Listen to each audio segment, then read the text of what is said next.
Welcome है आप सभी का गाइडेंस एकेडमी में। आज मैं आपको सेकंड पार्ट लाया हूं। हमने पहला पार्ट कंप्लीट कर लिया था सृजनात्मकता, उसका ही मैं आपको दूसरा पार्ट लेकर आया हूं। यानी हम क्रिएटिविटी का ही अगला टॉपिक हम लेकर आए हैं। तो हम बात करते हैं क्रिएटिविटी होती क्या है, सृजनात्मकता। ये तो हमने सब चीजें समझ ली हैं, ठीक है। हमने इसकी परिभाषा भी समझ ली है, हमने इसके तत्व भी समझ लिए हैं। अब हम बात करेंगे दोस्तों सृजनात्मकता की प्रकृति की, यानी क्रिएटिविटी के नेचर की हम बात करेंगे, ठीक है। इसके बाद में हम इसके चरण के ऊपर बात करेंगे, फिर हम इसके प्रकार के ऊपर बात करेंगे और इस तरह हमारा ये टॉपिक समाप्त हो जाएगा, ठीक है दोस्तों। तो हम बात करते हैं दोस्तों प्रकृति की, क्रिएटिविटी का नेचर क्या है। सबसे पहली बात है कि सृजनात्मकता क्या अर्जित होती है, क्या सृजनात्मकता जन्मजात होती है। देखिए सृजनात्मकता दोस्तों अर्जित भी होती है और जन्मजात भी होती है, यानी दोनों ही प्रकार से सही है। अगर हम बात करें जैसे कि अगर हम इंडिया में बात करें, जैसे स्वामी विवेकानंद जी थे, उनके अंदर जो क्रिएटिविटी थी वो जन्म से ही थी, तो हम कह सकते हैं कि सृजनात्मकता जन्मजात भी होती है। और हम बात करते हैं, आपने देखा होगा कि पहले तो वो व्यक्ति ऐसा नहीं था, लेकिन बाद में ऐसा बन गया, कुछ नया नया तरीके से कार्य करने लगा, ठीक है, कुछ नए नए आविष्कार किए, तो हम कहेंगे कि इसके अंदर जो क्रिएटिविटी है वो बाद में आई है, यानी अर्जित है। यानी कि सृजनात्मकता जन्मजात भी होती है और सृजनात्मकता क्या होती है, अर्जित भी होती है, यानी जन्मजात और अर्जित।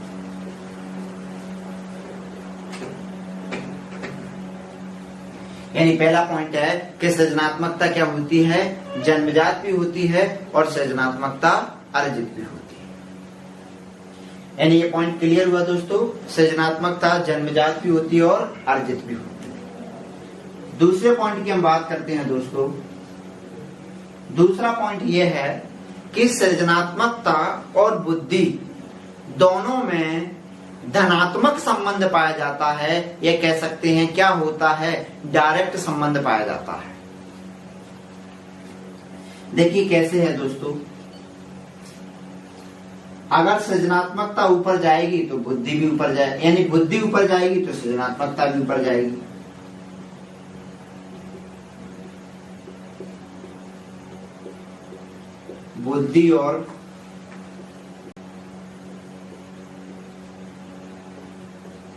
बुद्धि और सृजनात्मकता में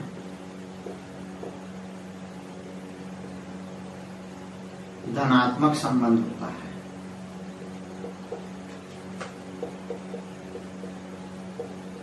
क्लियर हुआ दोस्तों, कैसा रिलेशन होता है, यानी कि बुद्धि और सृजनात्मकता में कैसा रिलेशन है। देखिए दोस्तों, बुद्धि, पहली बात यह है कि बुद्धि अगर ज्यादा है तो सृजनात्मकता भी ज्यादा होगी। हम कह सकते हैं अगर बुद्धि बढ़ रही है तो क्रिएटिविटी भी बढ़ेगी। यानी दोनों के बीच में कैसा रिलेशन होता है, धनात्मक संबंध होता है, डायरेक्ट संबंध होता है। इससे ये स्पष्ट होता है कि मंद बुद्धि का बालक कभी भी सृजनात्मक नहीं हो सकता। ये क्वेश्चन आपके एग्जाम में आ चुका है, ठीक है।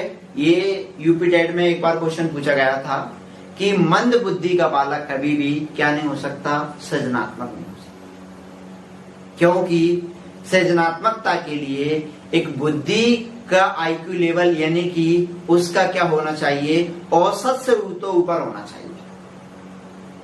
कितना, यानी कि उसका एवरेज से तो ऊपर होना चाहिए, यानी सामान्य बुद्धि स्तर से तो ऊपर होना चाहिए। यानी कि अगर आप कह रहे हो कि जिस बच्चे का आईक्यू लेवल 70 है या 70 से कम है, क्या वो बालक क्रिएटिव हो, क्या वो बालक सृजनात्मक हो सकता है, क्या वो बालक क्रिएटिव हो सकता है? नहीं। क्यों? क्योंकि उसका आईक्यू लेवल सामान्य बुद्धि से, यानी सामान्य आईक्यू लेवल से तो ऊपर होना चाहिए, ठीक है। अगले पॉइंट की हम बात करते हैं। तीसरा पॉइंट ये है कि शैक्षिक और सृजनात्मकता दोनों में विपरीत संबंध हो सकता है। ये पॉइंट समझने वाला है। शैक्षिक उपलब्धि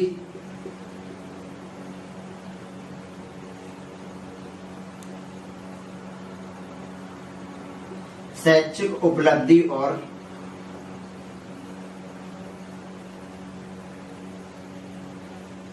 शैक्षिक उपलब्धि और सृजनात्मकता में विपरीत संबंध हो सकता है।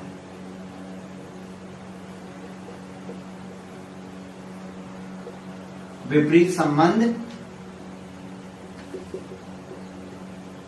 हो सकता है। कैसे दोस्तों? क्या दोस्तों जो बालक सृजनात्मक होते हैं क्या वो हमेशा शिक्षा में अच्छा करते हैं? अरे आप तो खाने बनाने में सृजनात्मक हो, आप तो खेतों में काम करने में सृजनात्मक हो, आप तो एक कारीगर हो, आप तो बिल्डिंग बनाने में सृजनात्मक हो, तो क्या आप शिक्षा के क्षेत्र में भी अच्छा करोगे? नहीं, ये जरूरी नहीं है। तो दोस्तों ये है कि अगर आप सृजनात्मक हो तो जरूरी नहीं है कि आप शिक्षा के क्षेत्र में भी अच्छा करोगे। आप तो कार बनाने में सृजनात्मक हो, तो क्या आप शिक्षा में भी अच्छे हो? जरूरी नहीं है दोस्तों। यानी कि दोनों के बीच में इनवर्स रिलेशन भी हो सकता है, ऋणात्मक संबंध भी हो सकता है। तो क्वेश्चन आ सकता है कि दोनों के बीच में ऋणात्मक संबंध भी हो सकता है। क्या हो सकता है? ऋणात्मक संबंध भी हो सकता है। क्लियर हुआ यहां तक दोस्तों? आगे बढ़े हम, ठीक है? कोई डाउट तो नहीं है? अब हम आगे बात करते हैं दोस्तों। अब हम समझते हैं कि जो बालक सृजनात्मक होते हैं उनके अंदर कौन सी थिंकिंग पाई जाती है, क्योंकि ये क्वेश्चन कई बार एग्जाम में चला है। तो अगर आपने ये तीनों पॉइंट नोट कर लिए हैं तो मैं इनको रब कर देता हूं, फिर आगे बढ़ते हैं चौथे पॉइंट पर। ठीक है दोस्तों, क्लियर हुए यहां तक? आगे बढ़े आप। चलिए हम चौथे पॉइंट की हम बात करते हैं।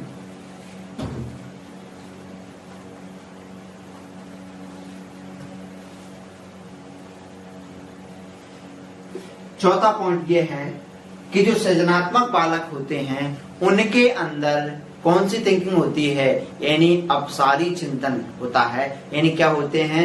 डाइवर्जेंट थिंकिंग होती है।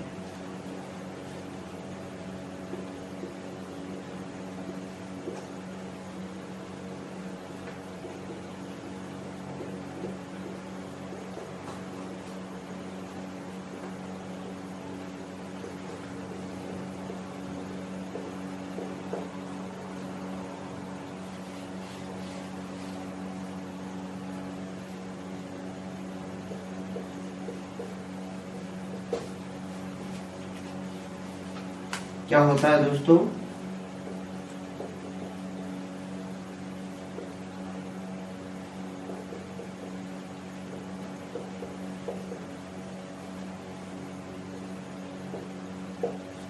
क्लियर हुए यहां तक? कौन सी थिंकिंग होती है? डाइवर्जेंट थिंकिंग होती है। तो पहले हम थिंकिंग समझ लेते हैं। दो थिंकिंग मैं आपको समझा देता हूं, एक होती है कन्वर्जेंट और दूसरी होती है डाइवर्जेंट। तो जरा दोनों थिंकिंग को हमें समझते हैं। पहली मैं आपको ले रहा हूं कन्वर्जेंट।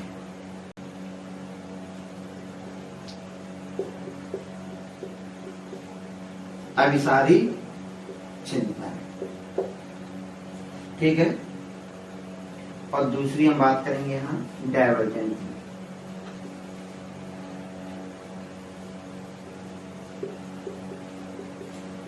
अभिसारी चिंतन, ठीक है? इंग्लिश जरूर आप इनकी याद रखना।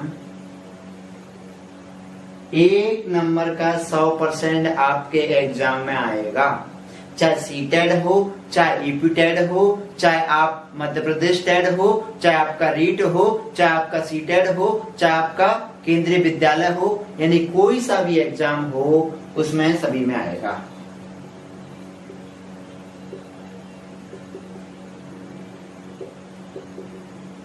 क्लियर हुआ? ठीक है दोस्तों, साउंड आ रहा है बराबर आपको? ठीक है, चलिए अब हम बात करते हैं दोस्तों डाइवर्जेंट की।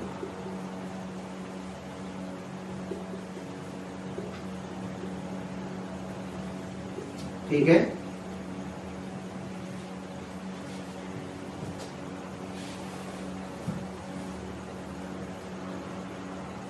देखो दोस्तों ये है एक दर्पण, ठीक है? मैं आपको पहले साइंस की भाषा में समझाता हूं।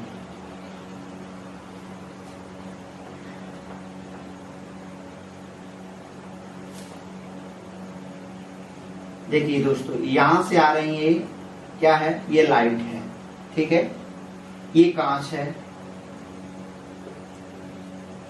ये दर्पण है, यानी ये कांच है,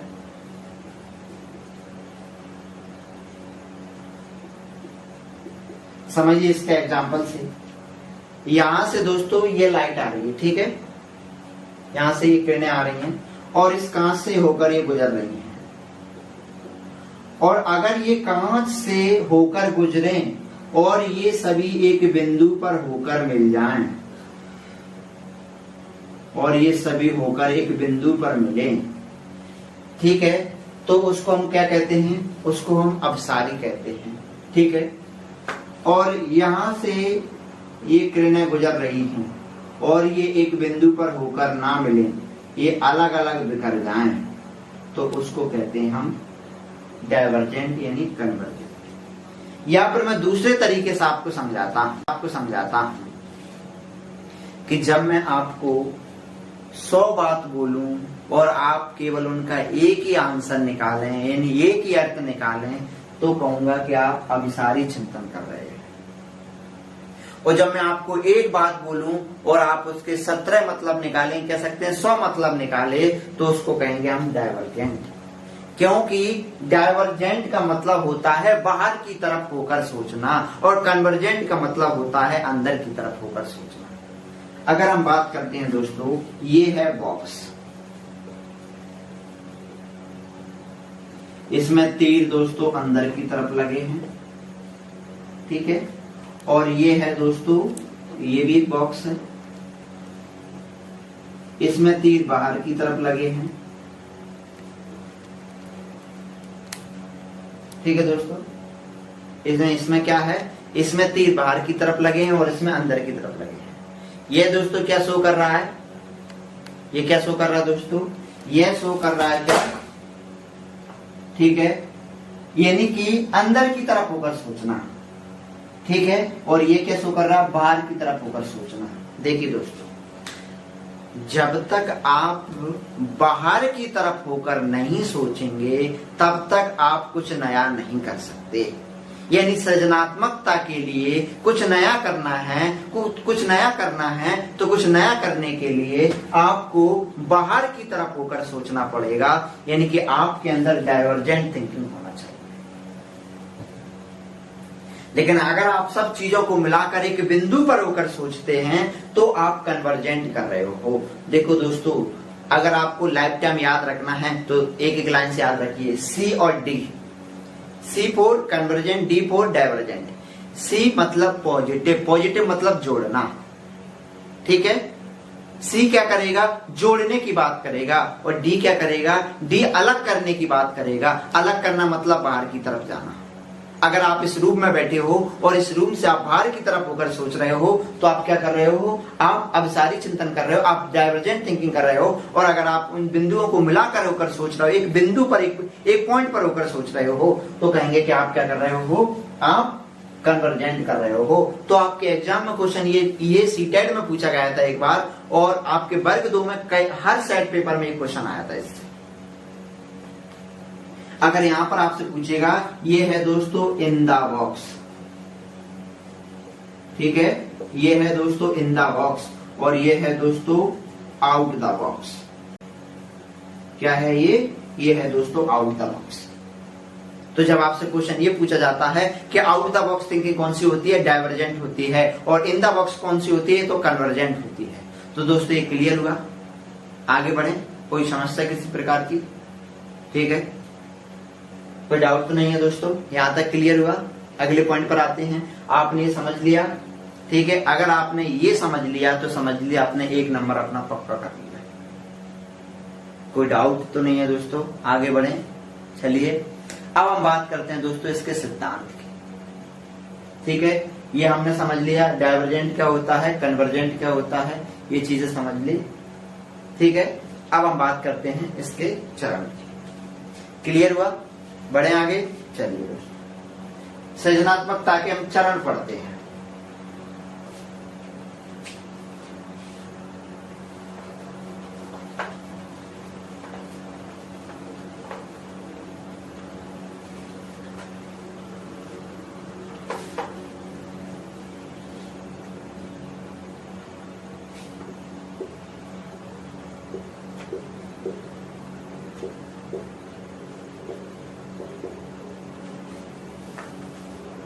सृजनात्मकता की प्रक्रिया।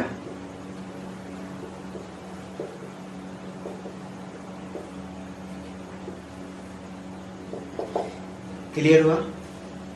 हेडिंग बना लीजिए, सृजनात्मकता की प्रक्रिया। दोस्तों, सृजनात्मकता की प्रक्रिया में 4 पॉइंट होते हैं। सबसे पहले आता है तैयारी। सबसे पहले क्या आता है दोस्तों? तैयारी।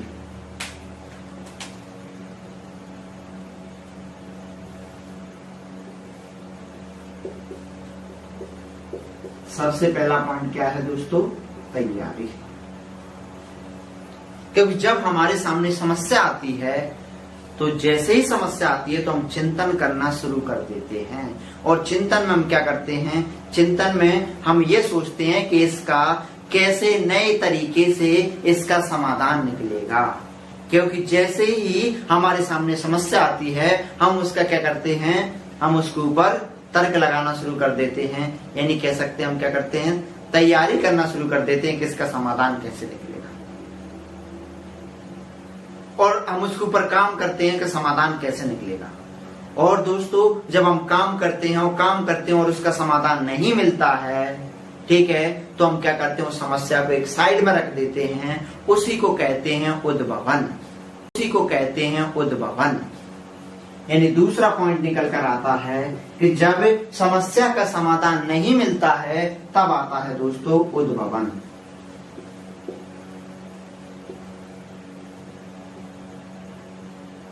ठीक है, क्लियर हुआ? तैयारी में क्या होता है? हम समस्या का समाधान कैसे निकलेगा,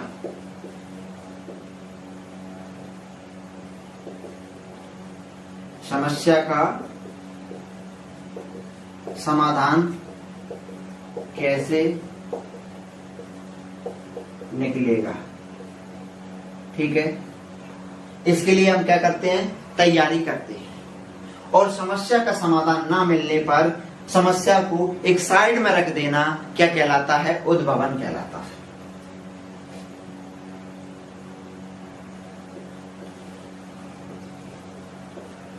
समस्या को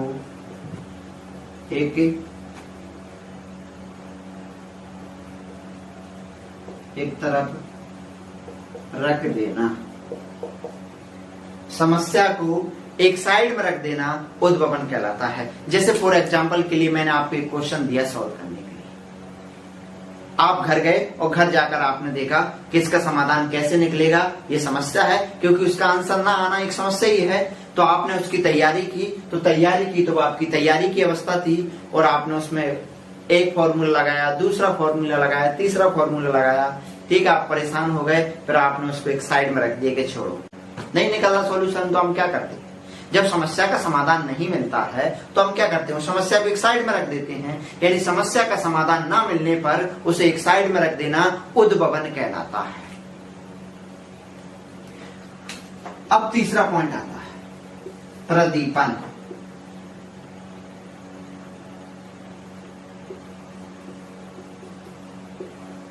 प्रदीपन को प्रेरणा भी कहते हैं।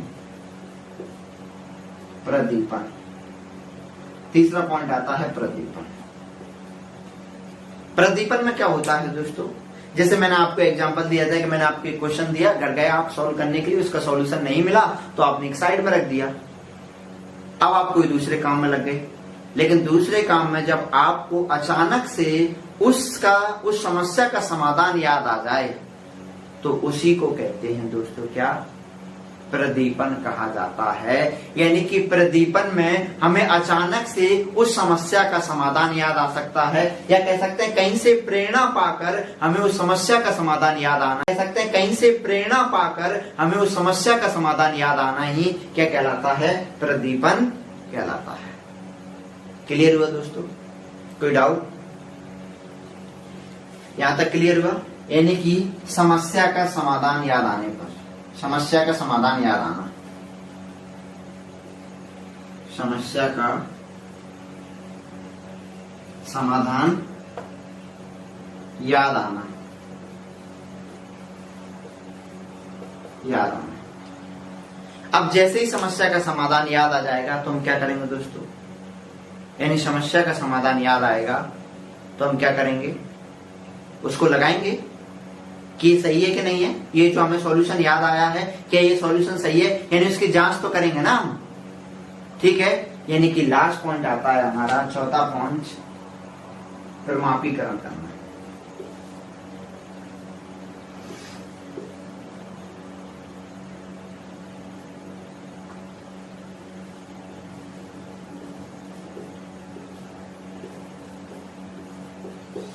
ठीक है, क्लियर हुआ। यानी कि हम उसकी जांच करेंगे, हम उसका वेरिफिकेशन करेंगे, ठीक है, कि ये समस्या का समाधान सही है कि नहीं है। क्लियर हुआ।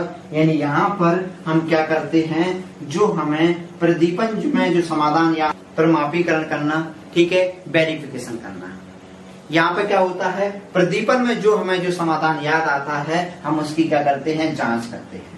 तो दोस्तों ये हमारा दूसरा पार्ट था, इसमें हमने ये चीजें समझी। अब हम दोस्तों बात करेंगे अगले पार्ट में, यानी हमारा तीसरा जो पार्ट आएगा वो हमारा लास्ट रहेगा, उसमें आपका ये टॉपिक समाप्त हो जाएगा। वहां पर हम सिद्धांत के बारे में बात करेंगे। तो दोस्तों आज के लिए इतना ही, और जुड़े रहने के लिए आप हमारे चैनल को सब्सक्राइब करिए। ठीक है दोस्तों।